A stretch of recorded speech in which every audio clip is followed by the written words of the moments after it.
প্রিয় দর্শক সবাই কেমন আছেন? চলে আসলাম গুরুত্বপূর্ণ আরও একটি আবহাওয়ার আপডেট নিয়ে। গত কিছুদিন ধরে দেশের বেশ কিছু এলাকায় দফায় দফায় কালবৈশাখী প্রচণ্ড আকারে ঝড় বৃষ্টিপাতে হানা দেয়। এছাড়া সোমবার 21 তারিখ নাগাদও রাজধানী ঢাকা বিভাগ থেকে শুরু করে উত্তরের বেশ কিছু এলাকায় এবং চট্টগ্রাম বিভাগের অনেক এলাকায় প্রচণ্ড কালবৈশাখী বজ্র বিদ্যুৎ সহ ঝড় বৃষ্টিপাত দেখা গেছে। তো এই বৃষ্টিপাত কবে থেকে কমতে পারে? আগামীকাল মঙ্গলবার 22 এপ্রিল আবারও দেশের উত্তর পূর্ব বেশ কিছু এলাকায় প্রচণ্ড গতিতে বজ্র বিদ্যুৎ সহ বৃষ্টিপাতের পূর্বাভাস দিয়েছে আবহাওয়া অধিদপ্তর। তো আগামী 24 থেকে 48 ঘন্টায় এছাড়া পরবর্তী 7 দিনের মধ্যে কোন কোন জেলাগুলোর উপর ভারী বৃষ্টিপাতের সম্ভাবনা রয়েছে এবং কোন কোন জেলাগুলো থেকে বৃষ্টিপাত কমে আসতে পারে তা জানিয়ে দেব ভিডিওটির মাধ্যমে। ভিডিওটি না টেনে শেষ পর্যন্ত দেখবেন, ভালো লাগলে লাইক করবেন। সবার আগে গুরুত্বপূর্ণ আবহাওয়ার আপডেট পেতে চ্যানেলটি সাবস্ক্রাইব করে পাশের বেল বাটনে ক্লিক করে রাখবেন। আর ভিডিওটি আপনি কোন জেলা থেকে সরাসরি লাইভ দেখছেন কমেন্ট করে জানিয়ে দিন। এই মুহূর্তে সরাসরি লাইভ স্যাটেলাইট উপগ্রহ চিত্র মোড আমরা দেখতে পাচ্ছি। দেশের অধিকাংশ এলাকায় আকাশ মেঘাচ্ছন্ন অবস্থা রয়েছে। সকালে অনেক এলাকায় হালকা মাঝারি বৃষ্টিপাত দেখা গেছে ঢাকা বিভাগের অনেক এলাকায়। এদিকে বর্তমান ফরিদপুর, দোহার এবং মকসুদপুর, শিবচর, মাদারীপুর, গরুনাদি, তারপর এদিকে মুন্সিগঞ্জ, হোমনা, ঢাকা, তারপর নরসিংদী, কাপাসিয়া একেবারে ব্যাপক আকাশ মেঘাচ্ছন্ন অবস্থা রয়েছে। কাতিয়াদি এখানে এই যে বর্ষাকালে কিন্তু বৃষ্টিপাত হয়ে গেছে। এই মুহূর্তে প্রচণ্ড আকাশ মেঘাচ্ছন্ন থাকবে। আপাতত বৃষ্টিপাতের সম্ভাবনা কম এই মেঘ থেকে এখন। এবং এদিকে নাসিরনগর, ব্রাহ্মণবাড়ি, আগরতলা, খোয়াই, হাবিবগঞ্জ, বানিয়াচং থেকে শুরু করে মৌলভীবাজার, বালাগঞ্জ, কুলাউড়া, বড়লেখা এবং চরখাই, জাকিগঞ্জ, জাইন্তিয়াপুর, চাতকবাজার, সিলেট এবং চিরাপুঞ্জি এদিকে বিশনবাপুর সহ সকল জেলার আকাশ কিন্তু মেঘাচ্ছন্ন থাকতে পারে, বৃষ্টিপাতের সম্ভাবনা তেমন নেই। আর এদিকে রাজশাহী বিভাগের সকল জেলায় আকাশ পরিষ্কার থাকবে। সিংড়া, রাজশাহী, পতিয়া অঞ্চল, মোহনপুর, তারপর নবাবগঞ্জ, গোমস্তাপুর, পোরশা, পাটনিটোলা, আক্কেলপুর, আদমদিঘি, বগুড়া, শিবগঞ্জ এখানে সকল এলাকায় কিন্তু আকাশ পরিষ্কার থাকবে। সেটা রংপুর থেকে শুরু করে শিলিমারি, লালমোহন, জলঢাকা, দেবীগঞ্জ, বৌদা, পঞ্চগড় এবং ঠাকুরগাঁও, পীরগঞ্জ এবং কারলে সহ অনেক এলাকায় সামান্য মেঘের আনাগোনা নিয়ে আকাশ পরিষ্কার থাকার সম্ভাবনা রয়েছে। খুলনা বিভাগের অনেক এলাকায় আংশিক মেঘলা, কিছু এলাকায় আকাশ পরিষ্কার এরকম এবং পশ্চিমবঙ্গের অধিকাংশ এলাকায় আকাশ পরিষ্কার থাকছে। চন্দননগর, কলকাতা, শান্তিপুর, বর্ধমান, আরামবাগ, তারপর এদিকে কোলাঘাট, হালদিয়া, তারপর খড়গপুর, চাকুলিয়া, বাঁকুড়া, পুরুলিয়া সহ দুর্গাপুর দেখুন সকল জায়গায় আকাশ পরিষ্কার থাকতে পারে। বাংলাদেশের দক্ষিণাঞ্চলে আকাশ মেঘাচ্ছন্ন থাকছে। চকরিয়া, কক্সবাজার, কুতুবদিয়া, তানচি, লামা, আলীকদম, মহেশখালী, বদরখালী, চরপাড়ি, টেকনাফ, উখিয়াস, চেরমাটি এই সকল এলাকায়। এবং এখানে দেখুন রাজস্থলী, বিলাইছড়ি, চট্টগ্রাম, হাটহাজারি এবং রাঙ্গামাটি আকাশ মেঘলা থাকবে। মানিকচুরি, লংগদু, কাকড়াছড়ি, দীঘিনালা সকল এলাকায়, সন্দ্বীপ, হাতিয়া এখানে দেখুন চাগলনাইয়া, পেনি, মিরসরাই আকাশ মেঘাচ্ছন্ন থাকবে। এখানে বর্ষাকালে অনেক এলাকায় দুপুরের আগে মাঝারি দিকে ভারী বৃষ্টিপাত কিন্তু দেখা গেছে। এই মুহূর্তে সাগরের দিকে কিছুটা ভারী বৃষ্টিবাহী মেঘ রয়েছে এখানে এবং এটি ধীরে ধীরে একেবারে এখানে দক্ষিণ দিকে অগ্রসর হয়ে চলে যেতে পারে। আপাতত বৃষ্টিপাতের সম্ভাবনা অনেকটাই কম, তবে আগামীকাল নতুন করে আবারও বৃষ্টিপাতের সম্ভাবনা দেখা যাচ্ছে দেশের উত্তরের বেশ কিছু এলাকা জুড়ে। বঙ্গোপসাগর থেকে প্রচণ্ড আকারে বাতাস প্রবেশ করবে, দক্ষিণা বাতাস এখানে জলীয় বাষ্প আকারে উত্তর পূর্ব সিলেট বিভাগের অনেক এলাকায় বর্ষাকালে আবারও ভয়াবহ বজ্রবাহী কালবৈশাখী মেঘ তৈরি হতে পারে। সঙ্গে বেশিরভাগ এলাকায় মাঝারি থেকে ভারী বৃষ্টিপাত হওয়ার সম্ভাবনা থাকবে। যেমনটি দেখুন এদিকে বালাগঞ্জের দিকে বৃষ্টিপাতের সম্ভাবনা থাকছে।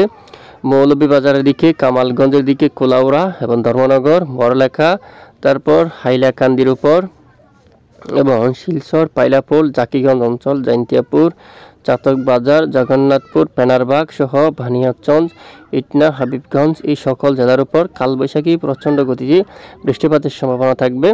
একেবারে উত্তরবঙ্গে গোলাপাড়া, গুয়াহাটি এই যে পাঠশালা অঞ্চল থেকে শুরু করে বঙ্গাইগাঁও এই এলাকা সহ সকল স্থানে তীব্র কালবৈশাখী বৃষ্টিপাতের সম্ভাবনা থাকবে।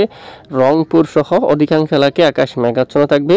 মূলত আগামী 22 তারিখ শক্তিশালী কালবৈশাখী বৃষ্টিপাতের সম্ভাবনা দেখা যাচ্ছে দেশের একেবারে উত্তর পূর্ব সিলেট বিভাগের অধিকাংশ অঞ্চল জুড়ে। বালাগঞ্জ, জাইন্তিয়াপুর, এখানে বানিয়াচং, ইটনা, কেন্দুয়া সহ এখানে অধিকাংশ এলাকায় বজ্রবাহী কালবৈশাখী ভয়াবহ বৃষ্টিপাত তৈরি হওয়ার সম্ভাবনা থাকবে। এছাড়া দেশের অনেক এলাকায় আকাশ আংশিক মেঘলা পরিষ্কার থাকতে পারে। দেশের দক্ষিণাঞ্চলীয় আংশিক মেঘের আনাগোনা নিয়ে আকাশ পরিষ্কার থাকার সম্ভাবনা রয়েছে। বৃষ্টিপাতের সম্ভাবনা খুবই কম। এবং বুধবার 23 এপ্রিল নাগাদ দেখি উত্তরের অনেক এলাকায় আগরতলা সহ ঢাকা, কাপাসিয়া, লাখাই, কিশোরগঞ্জ, মাদান, মৌলভীবাজার, সিলেট বিভাগের অনেক এলাকায় মেঘের আনাগোনা এবং সঙ্গে এখানে এই যে বিক্ষিপ্ত আকারে ঝড় বৃষ্টিপাতের সম্ভাবনা থাকবে 23 তারিখ হালকা বৃষ্টিপাতের সম্ভাবনা দুয়েক এলাকায় এবং বাকি এলাকায় আকাশ কিন্তু পরিষ্কার থাকার সম্ভাবনা রয়েছে।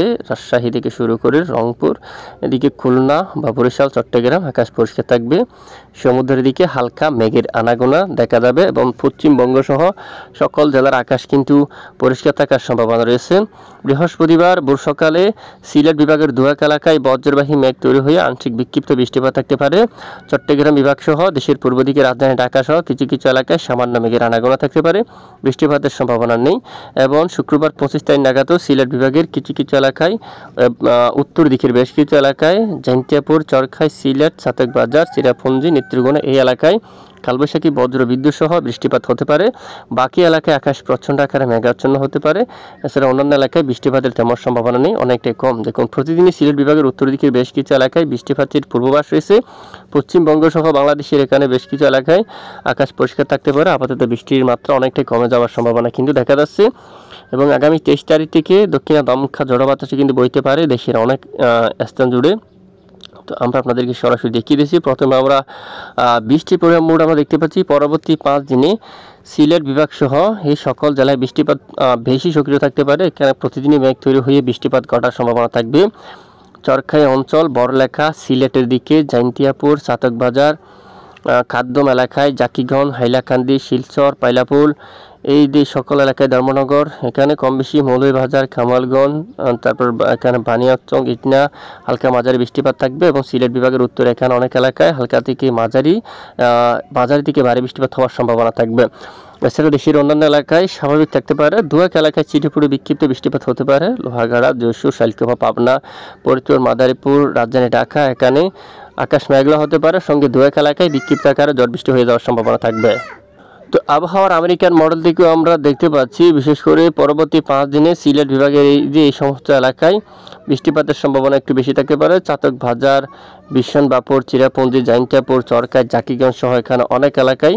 এবং পরের 10 দিনে কুমিল্লা থেকে শুরু করে আমরাপুর, ফরিদগঞ্জ, ঢাকা, ফরিদপুর, নাগারপুর সহ অনেক এলাকায় নতুন করে আবার বৃষ্টিপাত শুরু হতে পারে অধিকাংশ এলাকায়। এছাড়া আবহাওয়ার ইউরোপিয়ান মডেল থেকে যদি আমরা দেখি, পরবর্তী 10 দিনের মধ্যে এখানে রাজধানী ঢাকা সহ অথবা খুলনা বিভাগের উত্তরে যশোর, শালকিয়া, মেহেরপুর, পাবনা, রাজশাহী সহ অনেক এলাকায় হালকা মাঝারি কিছুটা বৃষ্টিপাত শুরু হতে পারে। তবে সিলেট বিভাগের দিকে বৃষ্টির সম্ভাবনা একটু বেশি থাকতে পারে পরের 10 দিনের মধ্যে। এখানে কিন্তু বৃষ্টিপাত বেশি সক্রিয় থাকতে পারে। এছাড়া বঙ্গোপসাগরে এখানে দেখুন হালকা মাঝারি বৃষ্টিপাত শুরু হতে পারে। মূলত পরবর্তী 5 দিনে নেই, তবে পরের 10 দিনে নতুন করে এখানে বঙ্গোপসাগরে বৃষ্টিবাহী মেঘ তৈরি হতে পারে বা মেঘের আনাগোনা শুরু হতে পারে এবং এখানে অনেক এলাকায় ঝড় বৃষ্টিপাত তৈরি হওয়ার সম্ভাবনা থাকবে। আর ইতিমধ্যে আমরা চলে যাব দেশের অনেক এলাকায় দমকা বাতাসে কিন্তু শুরু হতে পারে। তো দেখুন, পরবর্তী 24 ঘন্টার আবহাওয়ার রিপোর্টে দেখতে পাচ্ছি দেশের অনেক এলাকায় দমকা জোড়া হাওয়া কিন্তু বয়ে যাওয়ার সম্ভাবনা থাকবে। দক্ষিণে দমকা বাতাস থাকতে পারে। কলাপাড়া ঘন্টায় 40 কিলোমিটার বেগে, শিবনগর, সুন্দরবন, কৈরা আর খুলনা এদিকে মংলা সহ এই সকল স্থানে ঘন্টায় 40 কিলোমিটার উপরে কিছুটা দমকা বাতাস বইতে পারে।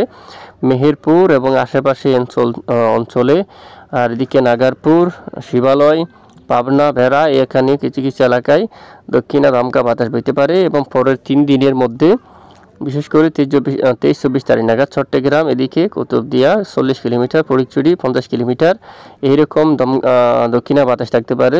কাকড়াছড়ি, আমরাপুর, সেনবাগ, কুমিল্লা, ফরিদগঞ্জ, তারপর আগরতলা, আমবাসা সহ এলাকায় বেশিরভাগ এলাকায় দক্ষিণা দমকা জোড়া বাতাস কিন্তু বয়ে যাওয়ার প্রবল আশঙ্কা করা যাচ্ছে। দেখুন, এ হচ্ছে মূলত বর্তমান আবহাওয়ার সর্বশেষ গুরুত্বপূর্ণ আপডেট। এতক্ষণ আমাদের সঙ্গে থাকার জন্য অসংখ্য ধন্যবাদ।